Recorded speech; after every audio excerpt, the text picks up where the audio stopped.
I Salou ja ha encetat la 15a edició de la Festa del Rei Jaume I. Per conèixer més la figura d'aquest monarca, i a la tarda a la Biblioteca Municipal es va pronunciar una conferència que versava sobre la relació que tenia aquest rei amb les terres tarragonines. Per exemple, hi ha llegendes que situen el rei Jaume I a la platja del Miracle de Tarragona, o una altra que explica que el sopar que va tenir el monarca a Tarragona amb Pere Martell per preparar la conquesta de Mallorca.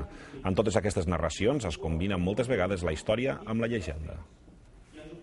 Hi ha una mica de tot. Per exemple, hi ha una de les llegendes conegudes en què es diu que gràcies a un miracle el rei Jaume no va naufragar quan va arribar a Tarragona després de la conquesta de Mallorca.